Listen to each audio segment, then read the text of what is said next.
Yun, so ito na guys yung ating bagong iPega Gladiator game joystick for Nintendo Switch. Ayan guys.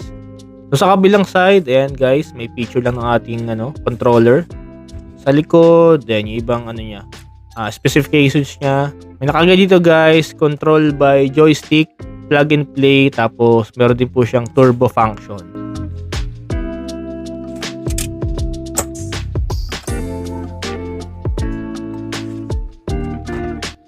So may kasama siyang sa loob guys, manual. So ito na siya guys, no? Yan ang kanyang itsura sa harapan. Sa side niya guys, ayan. Kabila. Yung likod niya, ilalim. Tapos may pad siya dito para hindi umuusog pagka ginagamit. Likod niya guys.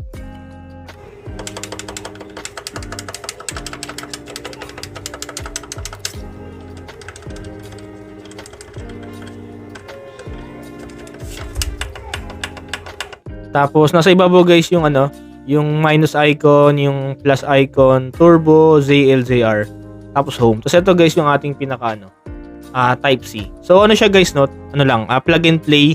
Dito kailangan i-charge. Kukuha lang siya ng power sa inyong Nintendo Switch.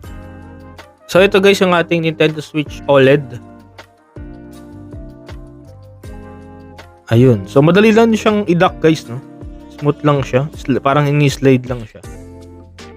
Okay, so ganun siya guys. Kailangan siyang i-on yung pinaka pro controller word communication. Kailangan naka-on siya. Ayan, ilaw siyang ganyan. Kasi pag naka-off siya, hindi siya gagana.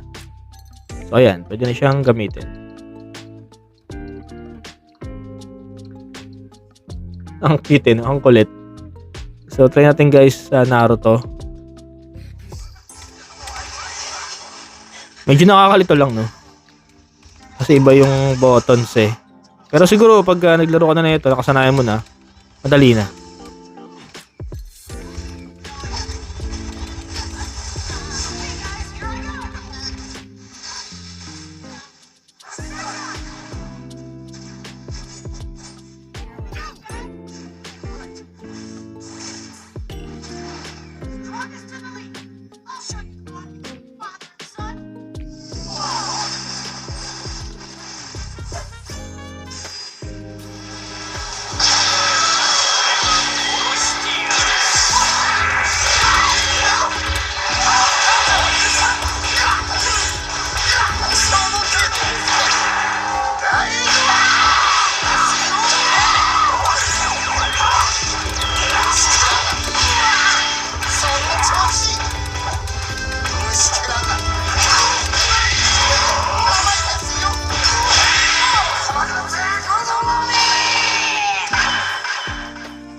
Tapos ito pala guys yung itsura niya pag walang Joy-Con, no? So ayan, cute din. Ayan, pag walang Joy-Con.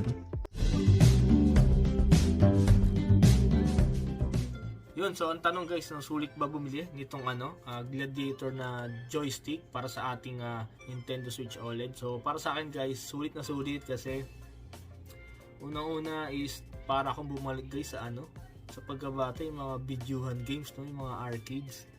So sobrang nostalgic feels, di ba? Tapos nagustuhan ko rin sa kanya kasi type C siya yung kanya connection, so hindi mo na to kailangang i-charge, less hassle na yon. Tapos yung kanyang delay sa buttons, wala naman ako na experience since since type C tapos direct siya, no. So wala naman ako na experience sa mga delay. Tapos buttons, gusto ko rin kasi saktong-sakto yung ano niya, yung laki ng buttons. Tapos talagang nakakaano, kumaga satisfying pindutin, no? Parang mas madaling maglaro. Lalo na sa mga mga fighting games kasi 'di ba sa mga Joy-Con natin, mga ganito is medyo maliit po yung mga buttons. Ang medyo hindi ko lang nagustuhan or hindi naman totally hindi nagustuhan, medyo sana na mas malaki pa yung pinaka joystick. Maliit lang siya talagang ganyan lang yung hawak mo lang siya, juts lang siya guys, juts lang. Ganyan yung hawak mo. So 'di ba nasali tayo sa mga arcade, talagang ganyan yung hawak 'di ba? Or pag ganyan.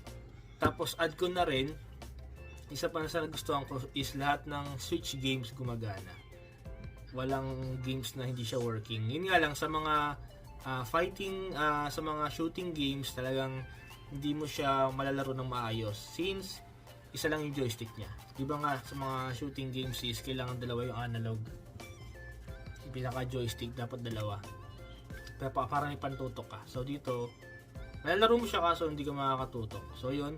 So applicable lang siya talaga guys sa mga fighting games, sa mga action adventure, racing, goods din. So baga halos lahat naman ng genre, pasok siya. Bukod lang sa shooting game na hindi siya malalaro na maayos. Yun, so dyan po natapos guys ang ating unboxing sa review ng ating, ayan guys, ang ating iPega Gladiator game joystick. So kung guys, kung gusto nyo mag-avail nito, meron po tayong link sa may description para makapag-avail po kayo online. Ang price nito guys, na-avail ko siya nasa 695 sa may Shopee. At syempre, maraming salamat sa panonood mga kuys. At kung di ka pa nakasubscribe, please like, share, and subscribe para mas marami pa tayong videos na abangan. God bless mga sir and peace!